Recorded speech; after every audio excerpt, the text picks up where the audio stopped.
Boa tarde, irmãos. Então vamos começar mais uma aula da nossa EBD, prosseguindo com o tema do nosso Catecismo Maior de Westminster. Essa é a penúltima aula desse bloco que a gente está vendo desde o início do ano. O que devemos crer? Então, doutrinas que são basilares para a nossa fé cristã.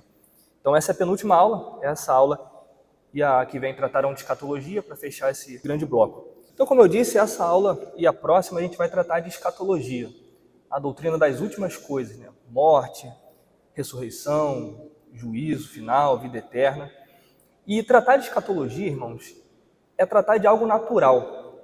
A escatologia é muito natural para o ser humano, ela está interligada à própria existência. Porque pensar sobre a existência humana, quem nós somos, de onde viemos, acaba desembocando numa questão final, que é para onde vamos, para onde estamos destinados.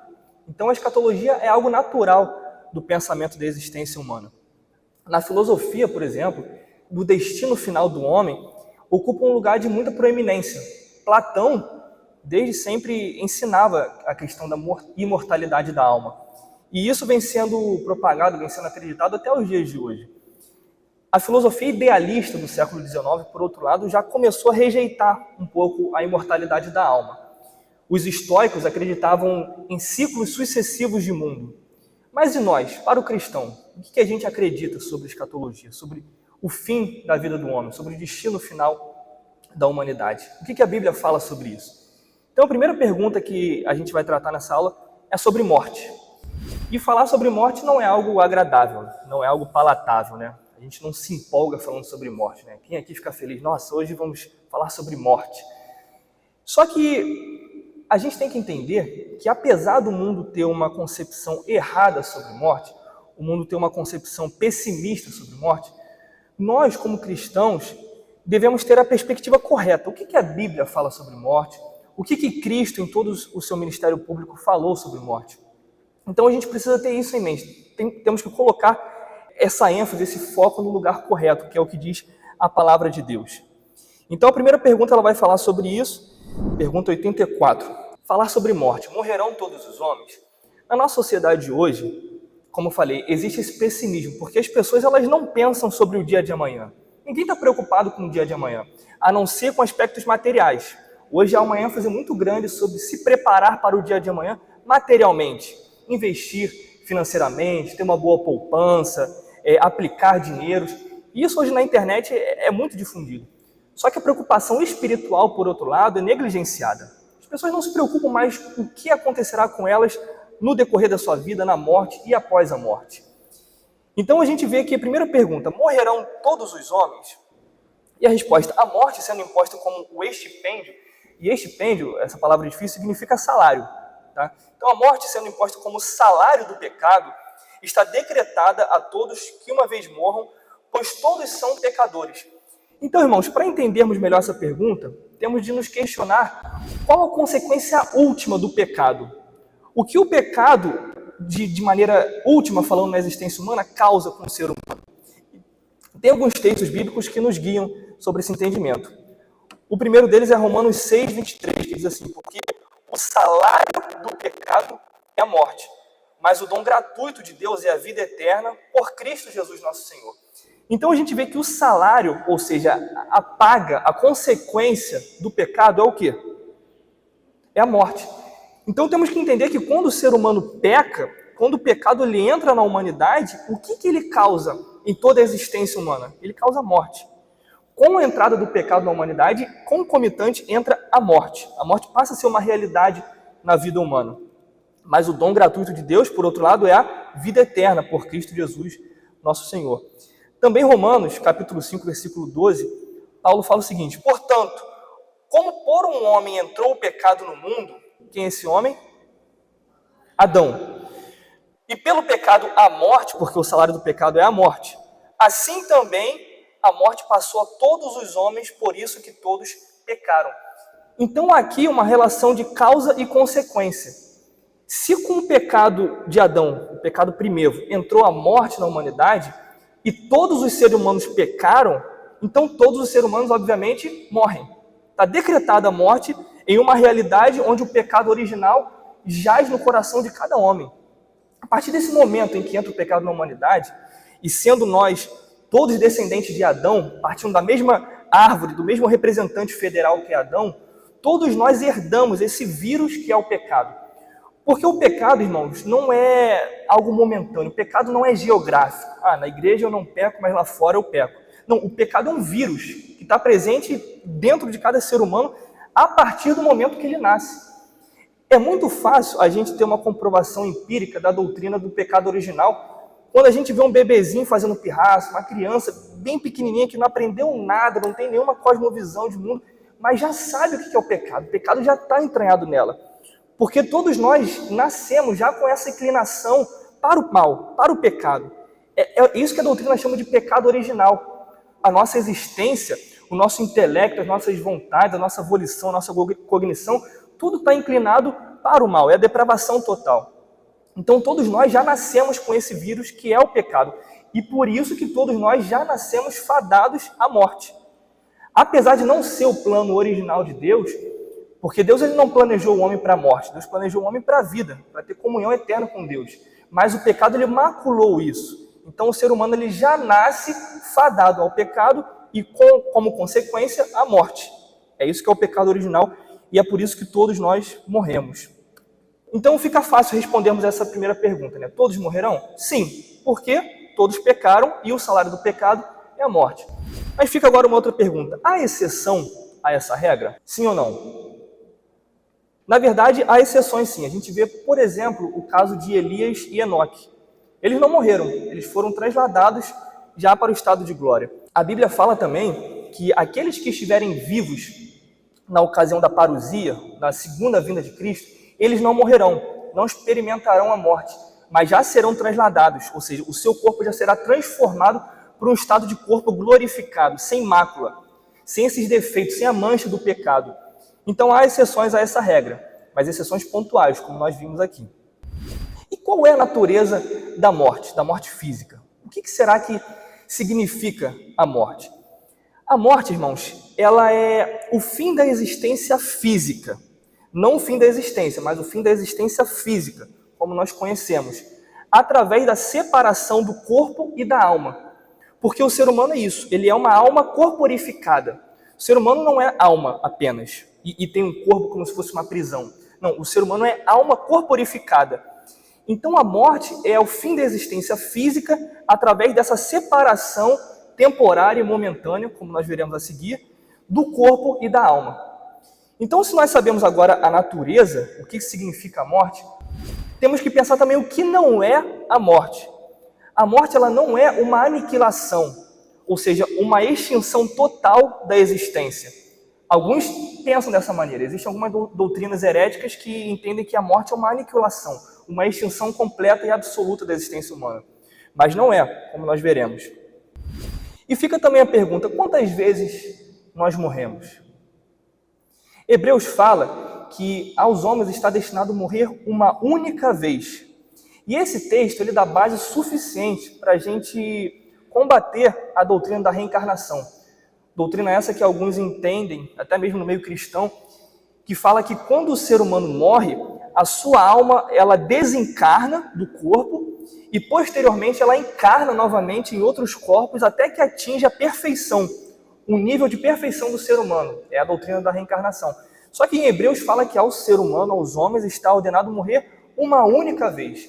Então nós temos um texto, uma base doutrinária para combatermos a doutrina da reencarnação. E qual é a ordem natural da morte, irmãos? Quem pode dizer qual é a ordem natural da morte? A morte ela é algo assim, desde sempre planejada, ela é algo instintivo, é natural ao ser humano ou é algo anormal? Anormal, muito bem. Porque como eu disse no início, Deus ele planejou o homem para a vida, para a comunhão eterna. Então, diferente dos evolucionistas que acreditam que a morte é algo necessário para que o homem vá se aprimorando e vivendo ciclos sucessivos até que atinja um nível de harmonia com a natureza, nós como cristãos acreditamos que a morte não é algo natural, não é uma ordem natural. Ela é um acidente de percurso, como o pecado. Então nós cristãos acreditamos que isso é antinatural. Apesar de acreditarmos que a morte ela é necessária, como nós veremos ainda na aula de hoje, mas isso não é natural, é algo antinatural para a nossa existência humana. Alguma questão, alguma consideração sobre essa pergunta? Então vamos passar agora para a pergunta de número 85. O que essa pergunta, que é até um pouco longa, significa, em outras palavras, é o seguinte: se nós, como cristãos, já tivemos os nossos pecados perdoados, por que o cristão tem que morrer ainda assim? E, irmãos, não é uma resposta fácil. Na verdade, nós não temos uma resposta concreta para isso, uma resposta lógica. Isso aqui faz parte daquilo que a gente entende como suprarracional. Tem alguns temas, algumas doutrinas, algumas questões da teologia que a gente não consegue entender. Por exemplo, a Trindade. Alguém consegue aqui levantar a mão e explicar perfeitamente a Trindade, logicamente, racionalmente?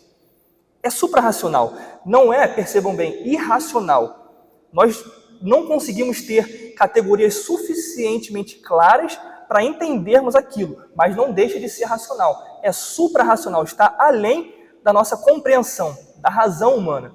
E essa é uma das questões. Porque pensa comigo, não seria, digamos assim, fácil Deus decretar que os seres humanos passariam da morte como Elias e Enoque? Seriam transladados? Ou então, como no último dia, aqueles que estiverem vivos não experimentarem a morte? Não poderia ser assim? Não, os cristãos já foram perdoados do pecado, então agora eles estão isentos da morte. Seria. Só que, irmãos, Salmos, o salmista diz que Deus faz tudo aquilo que lhe apraz. Muitas vezes, nós não conseguimos entender os porquês de Deus. Muitas vezes, nós não conseguimos entender esses mistérios da vontade de Deus. Isso faz parte da economia, da soberania de Deus. Nós não entendemos eleição, não entendemos Trindade, mas existe um motivo, e só Deus sabe esse motivo. Então, afinal de contas, o que diferencia a experiência da morte para um ímpio e para um salvo?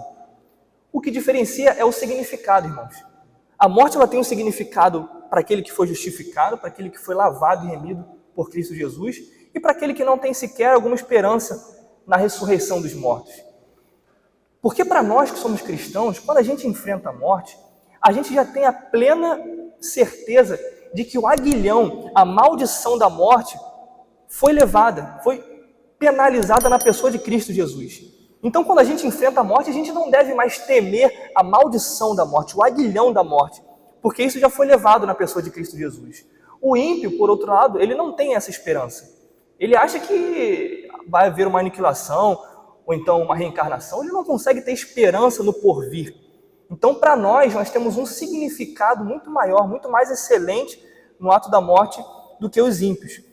A morte para nós, irmãos, preste bem atenção nisso, ela é a culminação dos atos que o próprio Deus ordenou para a santificação do seu povo. Então Deus ele ordenou que a morte ela servisse como o clímax, como a etapa final do processo e do progresso de santificação dos seus filhos. Os irmãos lembram que algumas aulas atrás a gente estudou o processo de santificação? E esse processo ele é o quê? Ele é gradual. Ele não é instantâneo. A gente se converte, naquele exato momento a gente foi plenamente santificado, já nos tornamos completamente santos. Não, a gente vai passando por um progresso de santificação. E esse progresso ele termina justamente na ocasião da morte. É na morte que a gente fecha os olhos dessa existência terrena e abre os olhos já na eternidade plenamente santificados. A nossa alma vai para a eternidade, como diz Hebreus, a alma dos justos transformados, piedosos. Então, a combinação desses atos santificadores de Deus termina e é compreendido na ocasião da morte. Por exemplo, a morte ela tem efeitos benéficos para o povo de Deus. A morte, irmãos, ela humilha os orgulhosos. Para pensar, eu e você podemos ter diversas seguranças, diversas convicções em dinheiro, em bens, em família. Só que nenhum de nós, por mais rico que seja, consegue se livrar da morte. O homem mais rico da face dessa terra, cercado de seguranças, numa mansão, rodeado dos melhores médicos do mundo, não é capaz de se livrar, por exemplo, de um AVC. Então a morte ela serve para humilhar um pouco os orgulhosos, sabe? A gente não consegue se livrar dessa realidade. Eu conheço o caso de um rapaz que estava andando na Barra da Tijuca e caiu uma jaca em cima da cabeça dele e ele morreu. Então a gente está sujeito a isso, a gente está sujeito a sucumbir. A gente pode atravessar a rua e ser atropelado, ser vítima de uma bala perdida. Então, essa realidade ela nos humilha, porque a nossa confiança deve estar única e exclusivamente em Deus, na salvação que Deus proporcionou aos seus filhos. E não somente isso, mas a morte também, ela refreia o mundanismo.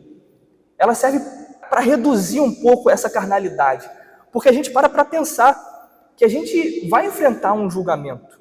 As nossas palavras, os nossos pensamentos, as nossas ações, as nossas omissões hão de serem objetos desse juízo final, desse julgamento. Então, quando a gente pensa na realidade da morte do porvir, isso serve para refrear o mundanismo, a carnalidade.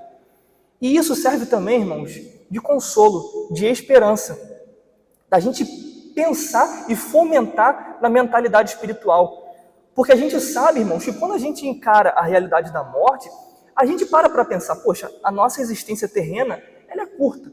A gente não vai estar sempre aqui nessa realidade, conhecendo essas pessoas no nosso círculo de amigos, de trabalho. Então isso nos leva a aproveitar ao máximo as oportunidades que o próprio Deus nos dá. A gente não vai estar sempre aqui, sabe, no nosso trabalho, na nossa faculdade, na nossa vizinhança. Então a gente deve aproveitar esses momentos que Deus nos dá para pregar o Evangelho, para sermos fiéis a Deus em todas as áreas da nossa vida. Então a morte também fomenta a mentalidade espiritual. Não à toa, irmãos, percebam bem que o salmista Davi, no Salmo 116, ele fala assim: preciosa é ao Senhor a morte dos santos. Não é que Deus seja um genocida que tenha prazer, sabe? Matei mais um, agora mais um. Não é nesse sentido que é preciosa ao Senhor a morte dos santos, dos seus filhos. Mas é porque Deus sabe que a morte ela tem esses efeitos benéficos, que o próprio Deus ordenou a morte para o cristão, não como uma punição do pecado, porque isso já foi pago em Cristo, mas porque é na morte que o processo de santificação é finalmente finalizado, é concluído, e tem esses efeitos benéficos. Então, por isso que preciosa é ao Senhor a morte dos santos. Calvino, no comentário dos Salmos, ele fala o seguinte: nesse tempo, quando se derrama sangue inocente e os ímpios desprezadores de Deus se exaltam tão furiosamente como que exaltando-se acima de um Deus vencido, permaneçamos firmes por meio dessa doutrina, que a morte dos fiéis, sem valor e ignominiosa aos olhos dos homens, é tão valiosa aos olhos de Deus, que mesmo depois da morte, ele lhe estende as mãos e, por meio de terríveis exemplos, demonstra o quanto tem aversão à crueldade dos que perseguem injustamente os bons e simples. Se ele põe as lágrimas deles num odre, como permitirá que pereçam? Então, comentário de Calvino sobre essa preciosidade que Deus tem à vista da morte dos santos. E textos bíblicos que a gente tem para falar sobre isso. Nós veremos aqui logo um de Isaías 57. Só que veja bem, irmãos, é necessário aqui acrescentar um parêntese.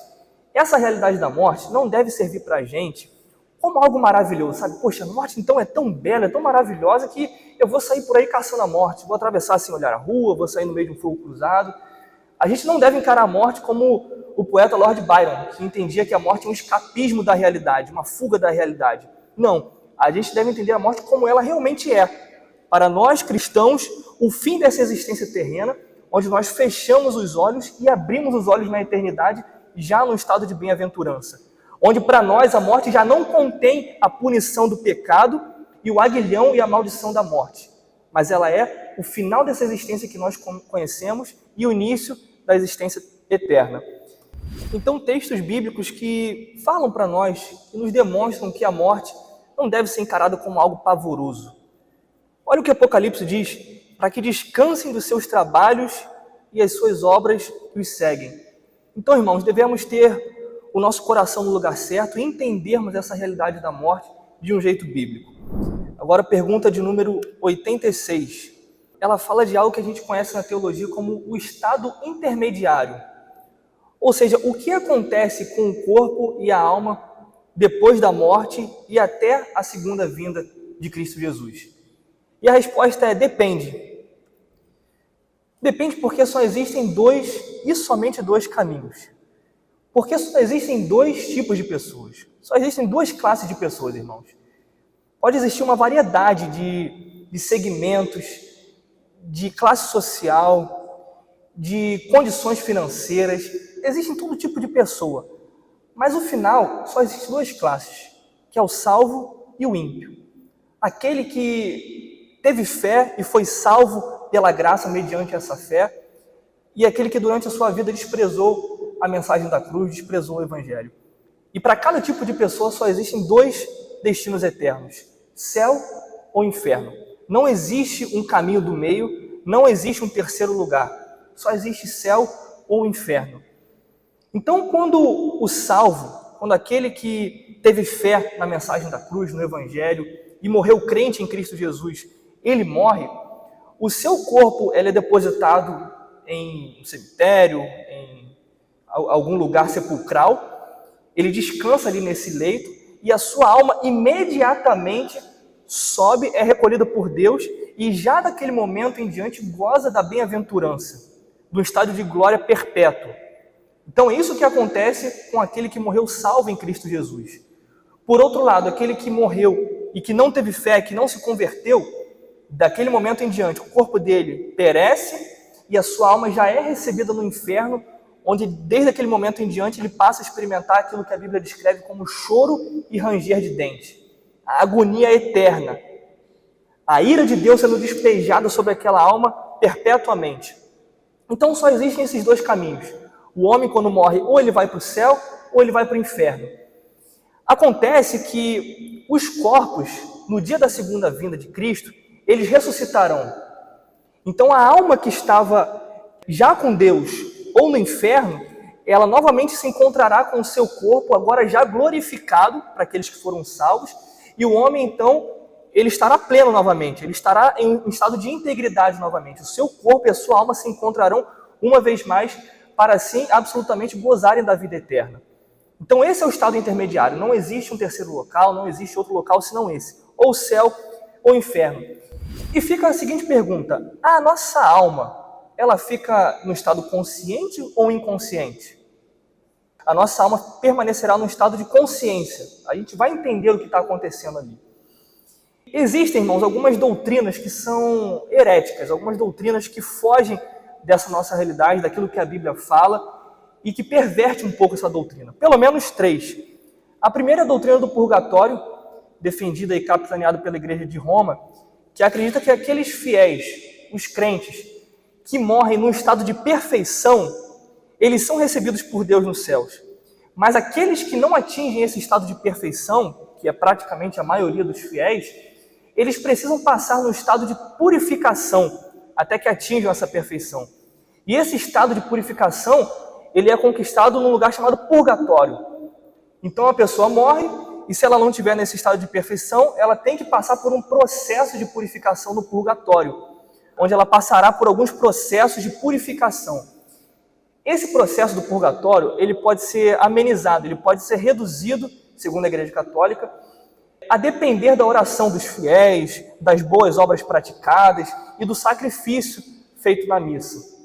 Então essa é a doutrina do purgatório, que nós repudiamos veementemente, porque o sacrifício de Cristo ele já é suficiente para nos tornar justos, para nos tornar santos diante de Deus. Existe também, e defendido pela Igreja Católica, a doutrina do limbus patrum e do limbus infantum. O que é isso? O limbus patrum, ele defende a ideia de que os santos do Antigo Testamento, eles morriam e ficavam numa espécie de orla, numa borda, daí o nome limbus. Limbus é isso, é uma orla, uma borda, do inferno.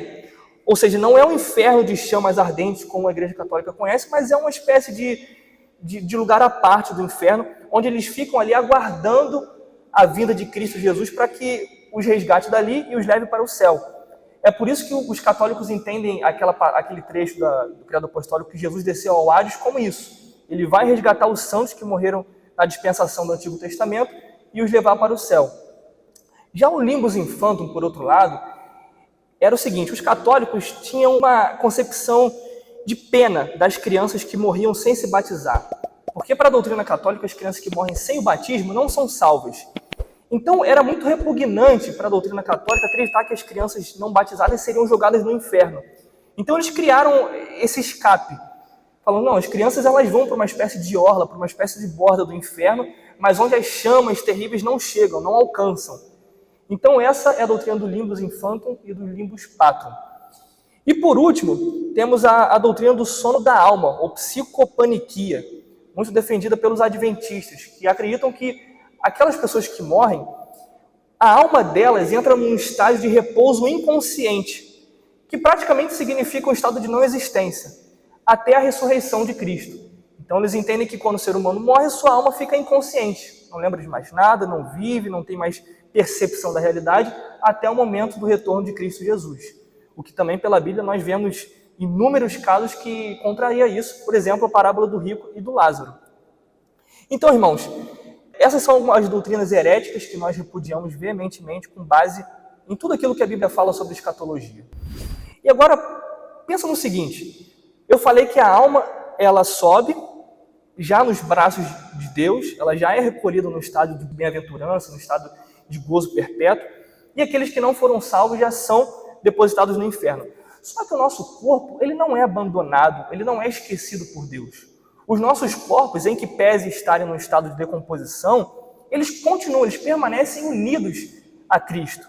É por isso que no retorno de Jesus, os corpos ressuscitarão, ressurgirão e se encontrarão novamente com as suas almas.